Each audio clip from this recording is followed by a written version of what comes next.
Olá, pessoal! Sejam bem-vindos a mais um episódio do TCC Cast. Eu me chamo Nayeli, estou aqui com as minhas amigas Maria Eduarda e a Alberta Sara. E hoje nós estamos gravando um episódio super interessante, que é o uso de cigarro eletrônico na adolescência.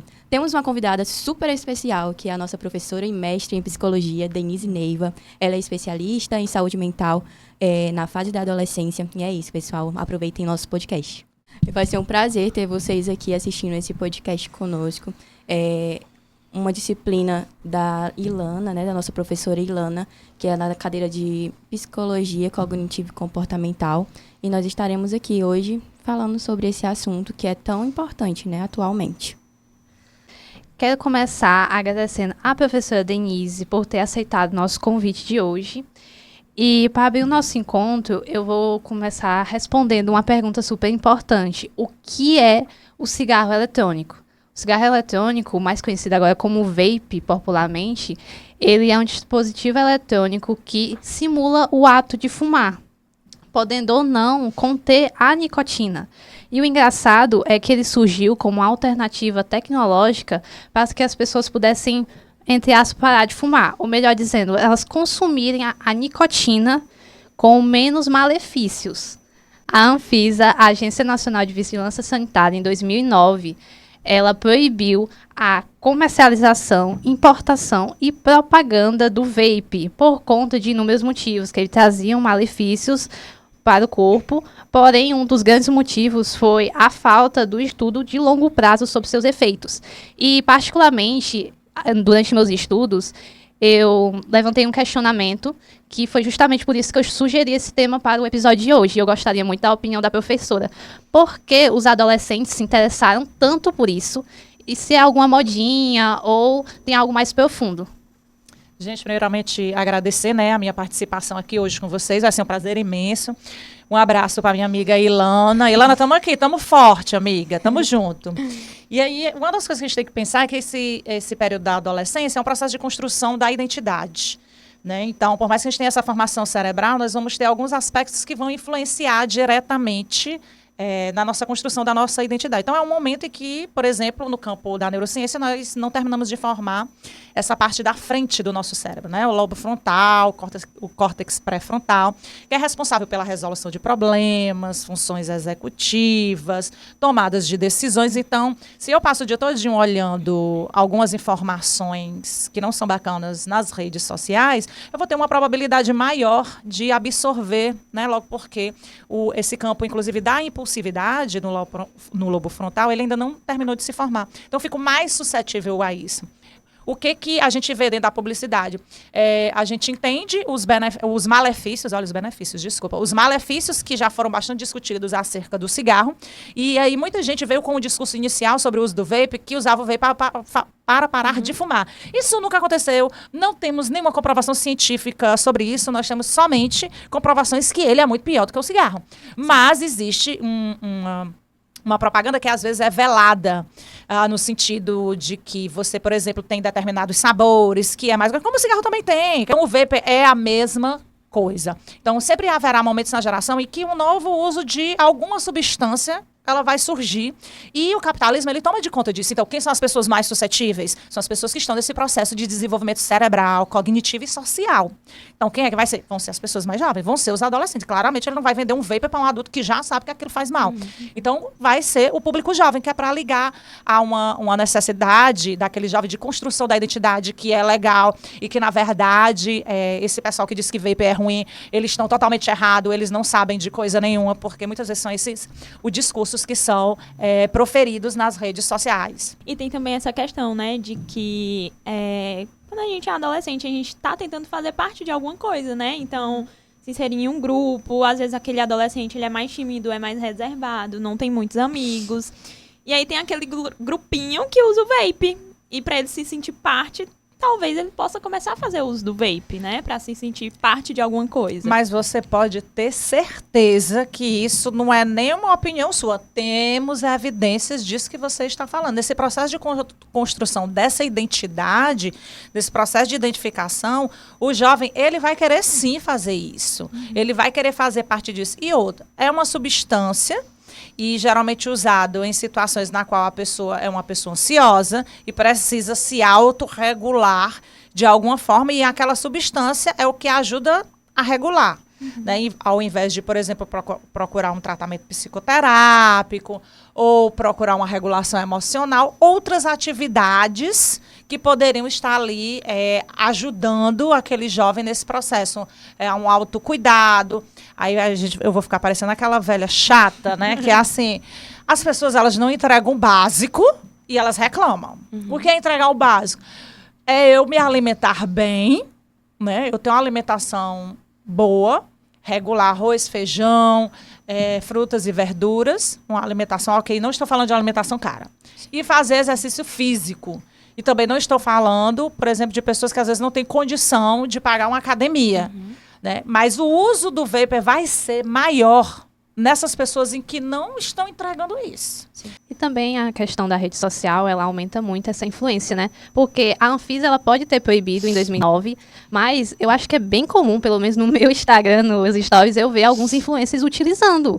E aí, a pessoa, por exemplo, admira aquela pessoa e diz assim, nossa, ele tá usando, pois deixa eu ver, deixa eu experimentar. Denise, né, já aproveitando esse gancho, né, do que você estava trazendo, né, sobre os exercícios físicos, enfim, atividades físicas, a gente queria saber quais são os riscos para a saúde mental desses adolescentes que fazem uso do vape. O vape, ele é uma representação, na minha opinião, dessa construção, desse processo de identidade, né? Esse jovem que provavelmente começa a usá-lo, ele já tem uma demanda de saúde mental. Ele já tem uma demanda. Não é tipo assim, usei o vape, ele é causador de um problema de saúde mental. Porque isso é uma coisa que é comum de pessoas que são ansiosas. Então, o vape, ele pode ser uma representação de uma necessidade de autorregulamento, né, de se autorregular numa questão de ansiedade, de depressão, que a pessoa tem, estou aqui supondo. Né? Então, não é, usei vape, causei um problema de saúde mental. Vou causar por causa da dependência. Sim. Entendeu? Vai causar dependência? Vai. Para eu largar, para o jovem largar vai ser um pouco mais difícil? Vai ser mais difícil do jovem conseguir largar o vape. Só que ele, antes do uso, vem outras características, né? Eu venho com questões biológicas, eu venho com questões comportamentais, sociais, que vão atravessar esse uso e que ele é uma representação de uma dificuldade que eu tenho em determinada seara da minha vida. Isso vai criar muitas discussões, né? Quando o pessoal vê esse podcast. Mas só você atrás, quem é que fuma? Pessoa que fuma. É, no mínimo, uma pessoa ansiosa. Sim. Né? Por que fuma? Você pergunta, por que você fuma? Eu fumo para me sentir bem. Porque quando eu fumo, eu me sinto melhor. A pessoa vai responder isso. Por que você usa vape? Eu me sinto melhor, me sinto mais calma.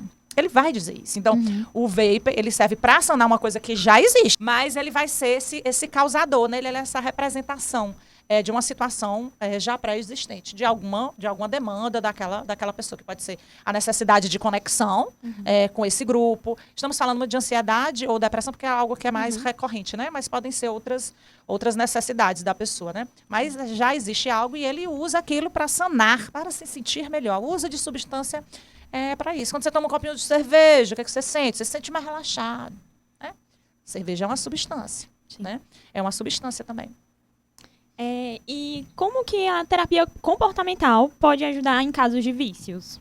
Tentem identificar esses usos, tal qual eu estava falando para vocês, né? Existirão esses comportamentos anteriores, né? Na qual vai ter como consequência esse uso desse, como é que a gente diz? O uso da substância para poder a pessoa se sentir melhor e ela entra num círculo vicioso, né?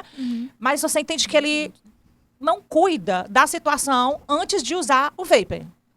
Ele usa o vapor para sanar essa situação anterior. Então, quem é das terapias comportamentais, vou botar assim de uma forma geral, contextuais de terceira geração e etc., as pessoas vão cuidar dessa situação a priori.